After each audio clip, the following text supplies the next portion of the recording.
Okay, music's coming. It's loading. Ah.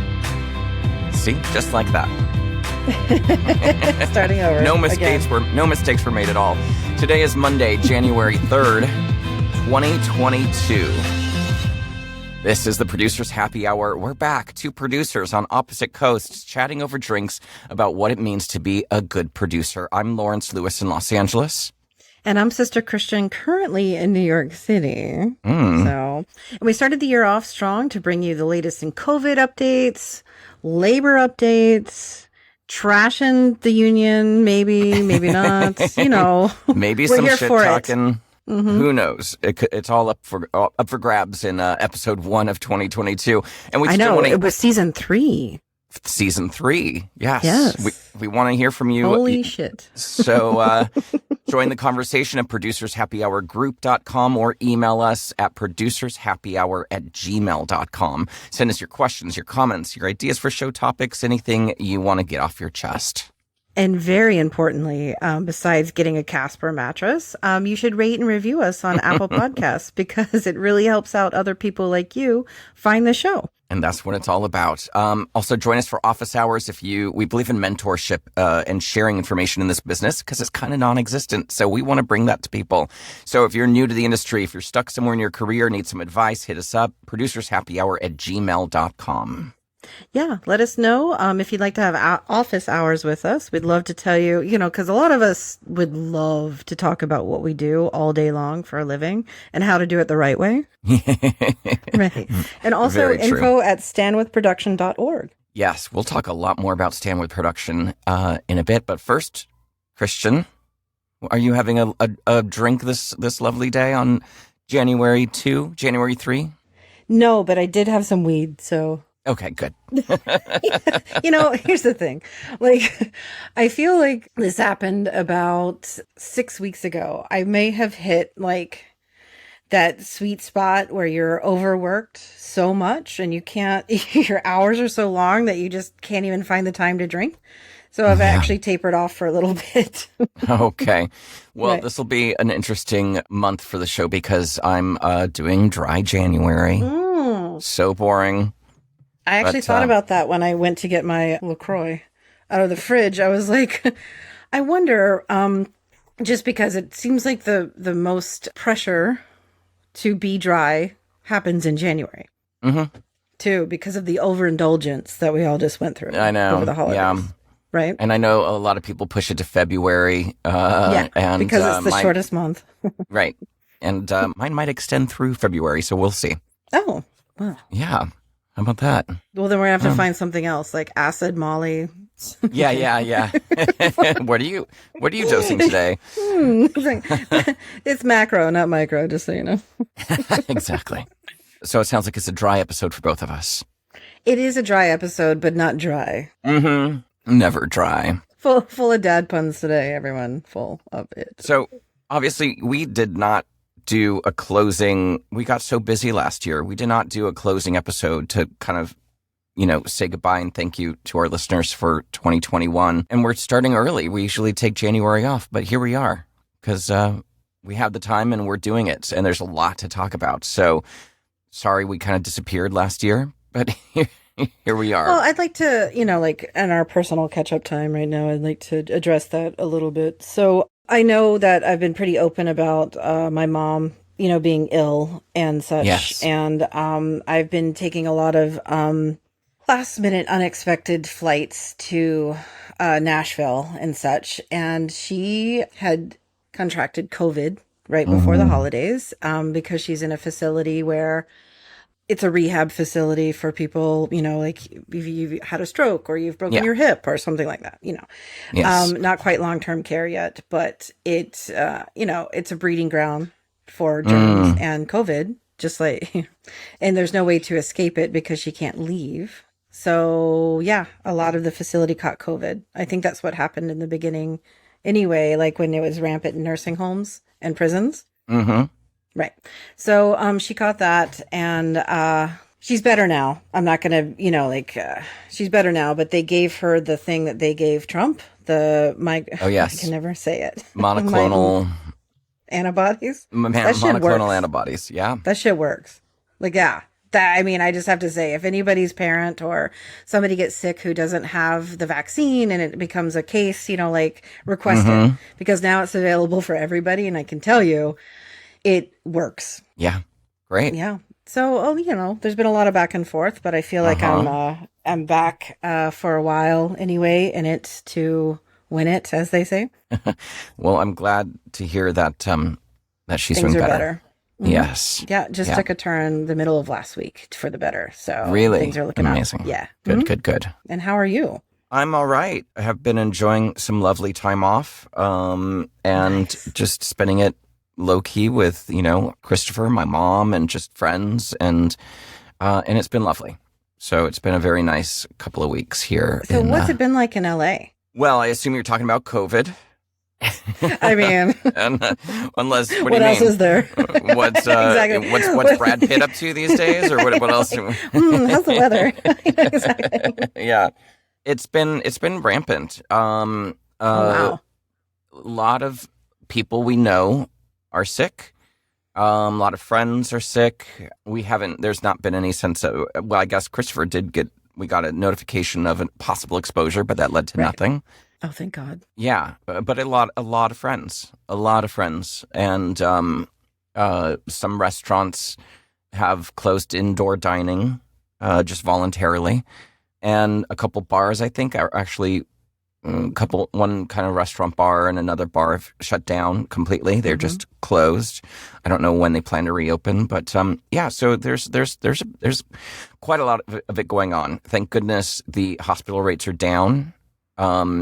Relative to how many cases there are. Oh, yeah. So follows due to vaccines. Due to vaccines, and also due to the evolution of a virus, which we've talked about on the show many times. When it mutates, it wants to be more contagious, and it will become less deadly over time.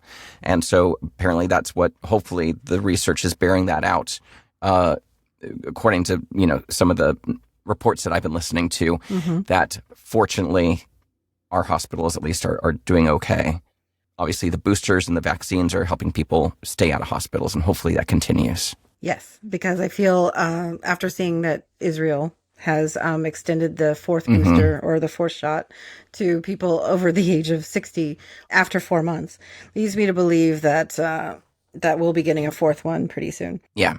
Although I did hear some scientists say that they are hesitating because they need more data. Something about if we do too many boosters or vaccines too rapidly, it could put our immune system to sleep and start ignoring the virus. Perfect.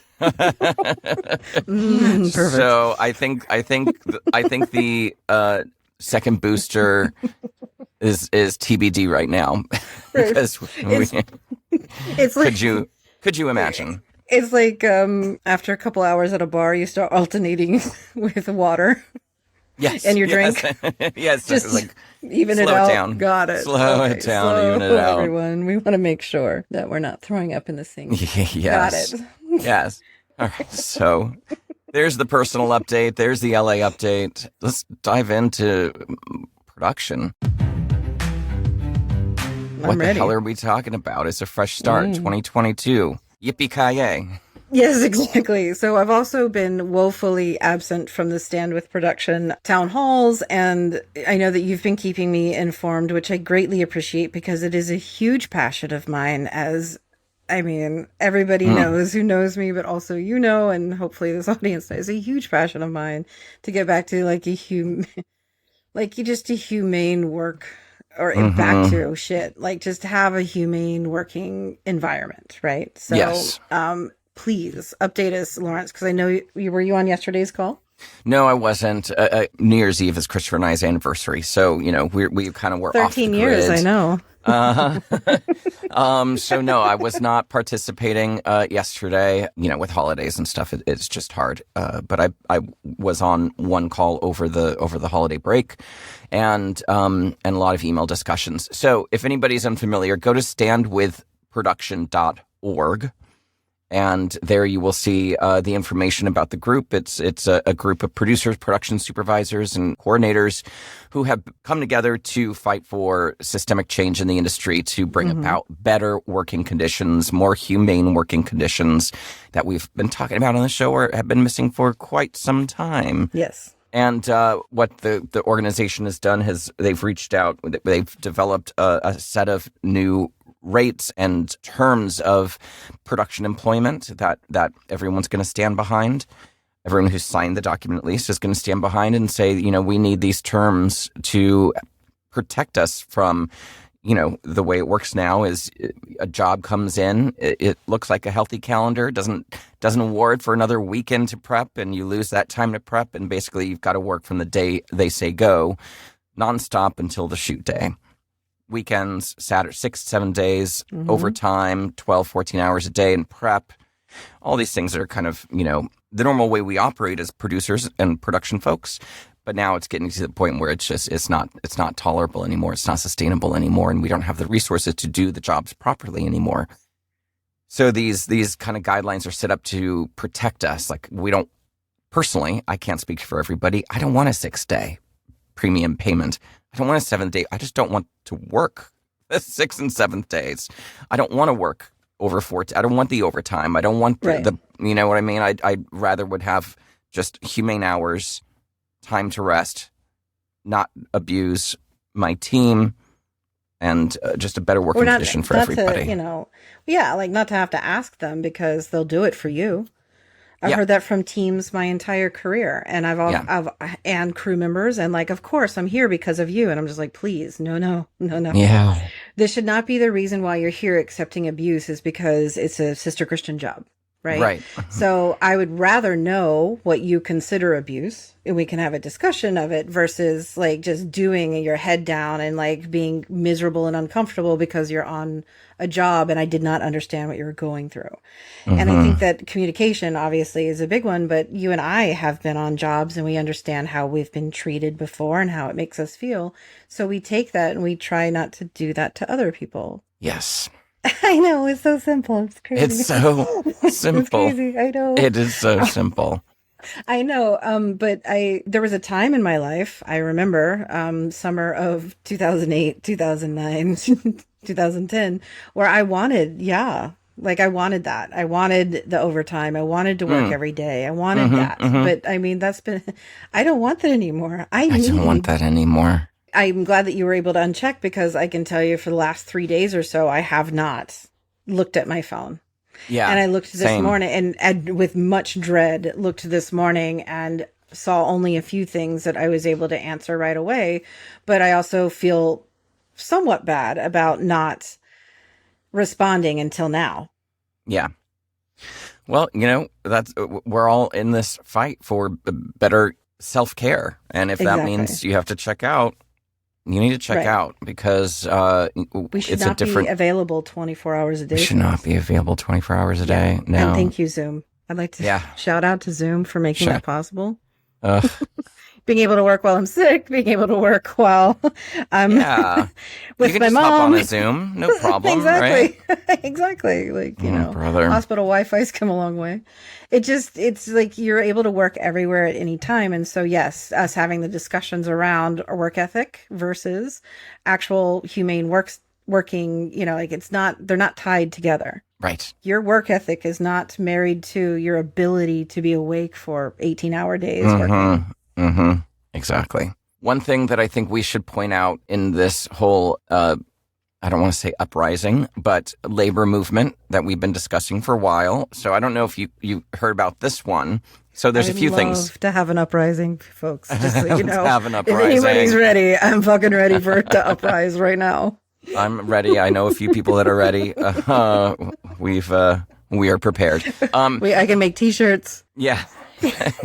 Producers Happy Hour cookies will finally come into play. That was our editor Eric Beale's idea. Thank you, Eric. So, okay, here's a few things that happened.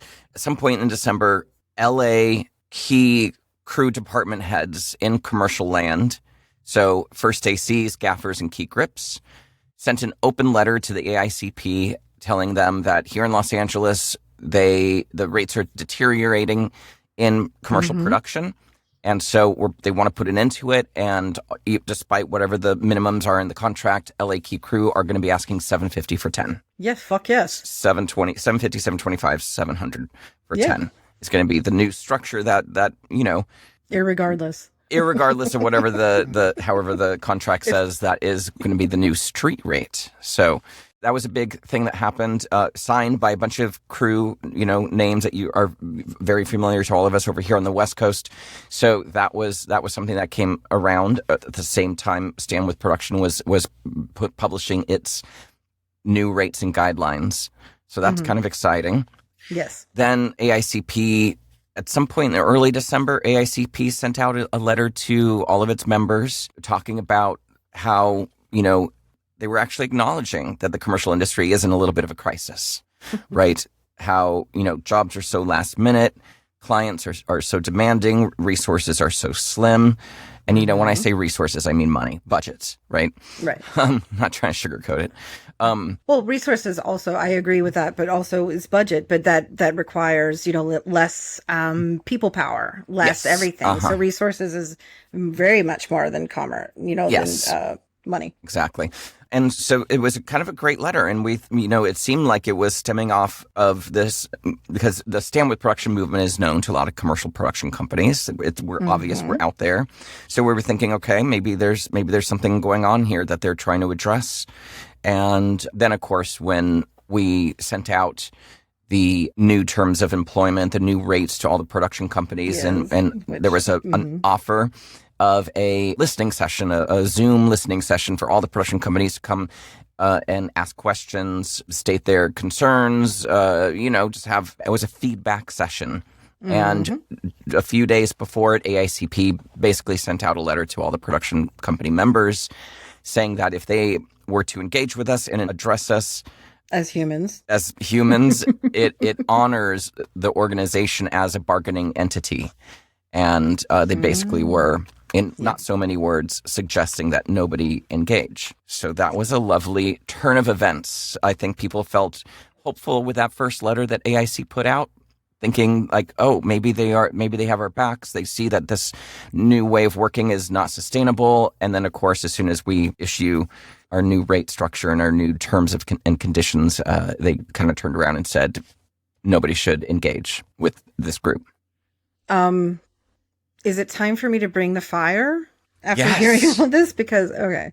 Yes. As I take a deep breath on this one. So we are in the minds of the production company, or the ones who belong to the AICP, are the last bit of area that they can make money off of. Yeah. And that is from the, budget standpoint and from the, like what they can charge to the client versus what they pay. The P&W, so that they don't have to, the amount of days that they can charge, they can, with us, it can be anything because there are no rules. And this is how they've operated. And so what scares them is to apply some sort of structure to the quote unquote handshake deals that we've had for the last 20 years with me and you, maybe a few more than that. And this is we're seeing the results of the last 25 plus years of this kind of bargaining and where it's headed, because things are cheaper to make and there are ways to do it with less time. Cheaper doesn't always mean money. It can be, with time, which equals money, right? And here we are with an entity who is trying to hold on to the last bit of their profit margin that they can. Yeah. This is purely money related. It's cruel as fuck. As we know, it's cruel to us. And you can find that occasional production company that doesn't treat you like this, but they're happy to turn around and treat somebody like this who they don't have a relationship with because they can. And until we understand, and this is, I deeply feel this, until we understand that we do not need their permission to do anything, then we're never going to be able to do anything. And it goes back to 2006 all over again with going and demanding this and getting health care for 10 to 20% of us. Yeah. So I think that now that we've understand what their position is, we're fine with it. They're exactly right. We are not an entity to negotiate with. We're an entity that is going to do this, and then they will have to put up with it because they didn't negotiate it. Yeah, exactly. And we have the power. Yeah. But it's really hard to convince every single, producer, every single PM, everybody out there that we can do this if you just give us a few months. Yeah. It is really hard to convince everybody. And, you and I have seen this play out several times over history. And every time it's a struggle because not everyone's going to agree. We're all very strong-headed people. And we all have our opinions about how something should be done or how something should be executed. Mm-hmm. And so there's no way to make a large group, and we are a large group. There's no way to make everybody happy. And there's no way to appease everybody. And if they don't feel like they're being listened to and appeased, they're not going to stand with us and turn down those jobs that aren't honoring what we're asking for. Yes, and I agree with that 100%. And I also think that people are at different, what they may have been 2 years ago when COVID first started to banding together. Now it's a different kind of banding together that appeals to different people. Mm-hmm. It's generational. Yep. It's definitely, and if you're comfortable in the position you are, then why would you fight? Exactly. Yeah. And that's what we're running into. Uh-huh. And I think that it all, by the way, it all apparently comes down to kit rentals for PAs. That's what we should be arguing about. I know, that's a side joke. But anyway, yeah. So for me, it's, I think that just like unions have locals, we have different different experience levels, different, how, like coordinators work in the middle of the country, maybe doing petty cash, when on the coasts it's PMs do petty cash. Like, just, we're all different in a sense, right? So having different factions that come together under the umbrella of production makes sense to me as well. We're never going to please everybody. And so it's how do we figure out what will please an individual 70% of the time? Yeah. Yes. So maybe it's a question of like, here's 10 things. What 5 things would you be happy with? Right. Yeah. And that's then one way. Like rank them. And then that's what we go for. I mean, I think that, I know we're getting back to basics here, but I think that, some of the, I did get a little bit of intel from yesterday's call, and it just seemed like there was a lot of talking again, and it dissolves into very minute issues that some people think we'll never get. And it's like, great. You have to go in at 150% to get 70%. Exactly. Yeah, and something that I've been saying, and I know you align with me on this, is that, we are here for the PA's kit rental. I'm not here to double my rate or get crazy overtime or get 6th and 7th days. I'm here to get my PA's $50 more a day.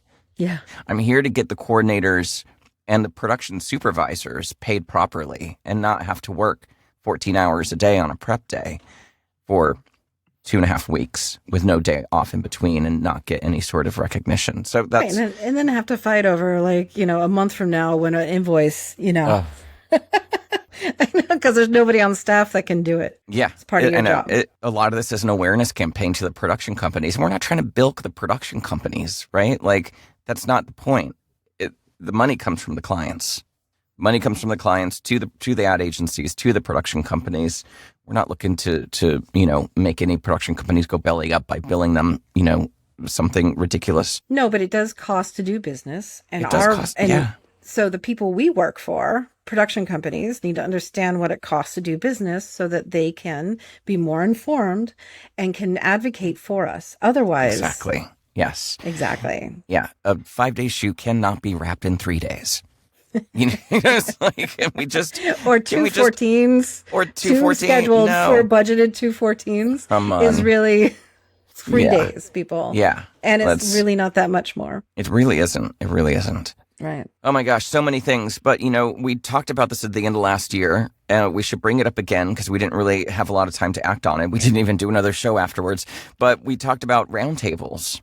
Yes. And I know we've done some in the past. Mm-hmm. And we're ready to do some more now. So if anybody is interested in having an open discussion with us about any of these topics, please email us at producershappyhour@gmail.com. We'd love to have some production manager roundtables, some PA roundtables, and talk about these issues that everybody's has on their minds. I think it'd be great to talk to a team too, a PM, a coordinator, and a office PA who all work together, just to see. It'd be interesting to understand how they break down the work and how they actually delineate when somebody needs to be available. Right. Because I can say when I was coming up, that was, like you had to be available at all times. And now it's just like, I will absolutely say, please go home at 7 p.m. and I do not expect you to answer anything until tomorrow at 10. Yeah. And if I have to say that every time, then I will. And then if something happens between 10 and 7, 7 and 10, then I wind up doing it because, there is a cost that comes with making more money than your team and being responsible. Exactly. It just is. Yep. Absolutely. I want to do roundtables. Come on, folks. Let's do some roundtables. Let's do roundtables. You said it all. Yes, I did. Did I? I said it all multiple times. You did. Producers Happy Hour was created with the help of Christopher Daniels, who is a branding and design specialist, and he's really fucking good, folks. He created our logo and branding. And Kyle Puccio, who is a music composer for commercials, film, and TV. He created the show music you're listening to right now. This episode was edited by the fabulous Eric Beals. Thanks for listening. We're back next week. Yes, we're back next week. Next week. Maybe a couple weeks. I don't know. We got to figure out our schedule. Send us your voice recordings or your emails to producershappyhour@gmail.com. We want to hear from you. Lawrence, if people need you, how can they get you? 2 ways. Voiceover work, voiceoflawrence.com. Producing, lawrencetLewis.com. Christian, how about you? SisterChristianProduces.com. Bye, everyone. Bye-bye.